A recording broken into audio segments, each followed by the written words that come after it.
Hallo from BA. This is a Rorshok Germany update from the 23rd of May 2024. A quick summary of what's going down in Germany. Maximilian Krah, the leading candidate of the Alternative for Germany, or AFD, in the next European parliamentary elections, is considering resigning from his post in the party's national leadership and will not be doing any campaigning events 2 weeks ahead of the European elections. The party leadership banned him from public campaigning events because of an interview he gave the right-leaning Italian newspaper La Repubblica on Friday the 17th, in which he said, quote, "Not everybody in the SS was a criminal," unquote. The SS was an organization in Hitler's Third Reich, responsible for the organization and guarding of concentration and extermination camps, among other things, and was declared a criminal organization at the Nuremberg trials. Following these statements, the French right-wing radical Marine Le Pen of the Rassemblement National, or RN, has distanced herself from the AFD. Now, Maximilian Krah and Petra Bistrom, both leading candidates for the EU election in 2 weeks, have been forbidden by their own party to hold any campaigns. Following the distancing of the RN from the AFD, other European right-wing extremists have followed suit. On Thursday the 23rd, the AFD was officially kicked out of the right-wing Identity and Democracy, or ID, group of parliamentarians. In the EU Parliament, the parliamentary groups are made up of several parties from different countries, but act in unison in the legislative body.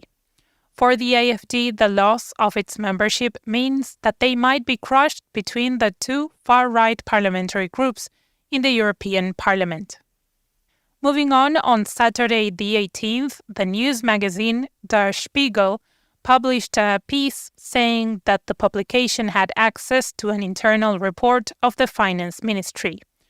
In this report, the ministry lays out its plans to cut back on around 20 billion euros in social welfare spending to plug the gaps in the government's budget.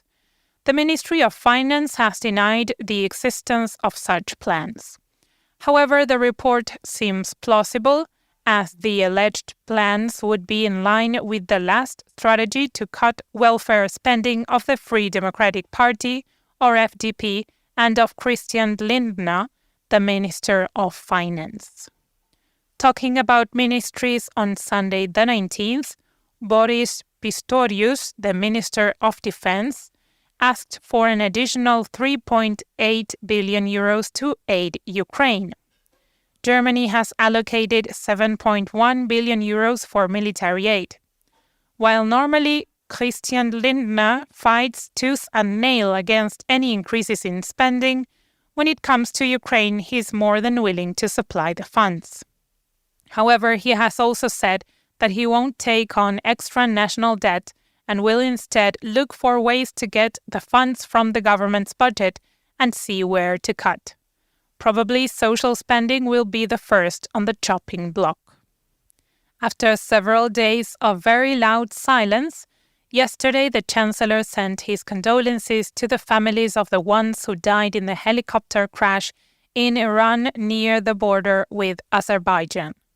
In this crash, Ebrahim Raisi, the head of the Islamic Republic of Iran, died. Some call him the Butcher of Tehran for his role in putting down the feminist uprising that sparked last year due to the killing of the Kurdish woman Gina Amini. Many European leaders refrained from sending their condolences, and many Iranian activists called for the German government not to offer their condolences. After Josep Borrell, the vice president of the EU, expressed his condolences on behalf of the EU to the Iranian regime, the hashtag #NotInMyName trended on Twitter. Since Friday the 17th, heavy rain has hit the southwest of Germany and caused minor to severe floodings in several regions of Saarland, Rhineland-Palatinate, Bavaria and Hesse states. Authorities have said that the situation is under control and that nobody is expecting floods as catastrophic as last year's. In the spring of 2023, floods ravaged big parts of Germany, causing billions of euros worth of damages and several thousand people to be displaced. The current floods have only cost millions in damages, and few towns had to be completely evacuated. Continuing with natural disasters that can be connected to climate change, the state of Brandenburg is in the middle of forest fire season. On Friday the 17th, in at least 4 locations, minor fires were cited. In all parts of the state, the forest fire risk warning is at the highest level, but the head of the Department for Forest Security is optimistic. He said that there are fires in small areas, and he doesn't expect them to spread much. Still on climate change, environmentalists have won another victory in court against the federal government. In November 2023, the activists sued the government for not pursuing its own goals to combat climate change effectively enough. Again, the conflict revolves around the climate target of the government sectors regarding emissions. Recall that the executive put a cap on the amount of CO2 the sectors can emit. German climate policy is based on a law from 2021 in which a climate program sets goals for each government sector, basically each ministry. The current coalition has already agreed to a new bill focusing on the reductions of emissions of the government as a whole instead of sector goals. Once again, the court ruled that until Parliament passes the new draft law, the old one will still be in effect.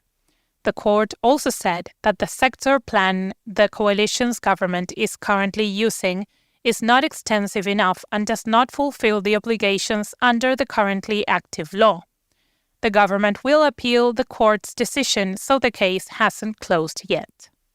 On another note, the local council of the municipality of Grünheide, Brandenburg, on Friday the 17th, voted in favor of a controversial expansion of the local Tesla Gigafactory. In March 2022, the first European Tesla Gigafactory opened in Brandenburg, just outside of Berlin. The factory was put into question as it is built on a water and environment protection area, and there are fears over the incredibly high water consumption of the plant. Also, environmentalists exposed illegal pollution by the US-American car manufacturer, and investigative journalists have uncovered the horrendous working conditions in the plant with almost daily unreported heavy accidents of workers. Up next, on Tuesday the 21st, several professors held a press conference to defend an open letter that was published in the beginning of this month in defense of the protests against the Israeli war in Gaza. For the last 2 weeks, students have occupied university campuses and have been heavily repressed by the police. Now, professors of these universities have defended the protests and the students' right to dissent. On Thursday the 23rd, the German President Frank-Walter Steinmeier gave a speech to commemorate the 75th anniversary of the country's constitution. He called on all citizens to protect democracy and said that every single person bears a responsibility to keep democracy alive. During the festivities in Berlin, also former Chancellor Angela Merkel said a few words. And that's it for this week. Thank you for joining us. We appreciate all our listeners on Spotify, Apple Podcasts, and other platforms, especially those who subscribe and share the show with their friends and loved ones. If you ever want to share an episode by sending a small MP3 file to someone through a messaging app, you can download every episode directly from our website at www.rorshok.com/Germany. The link is also available in the show notes. Thank you. Ciao!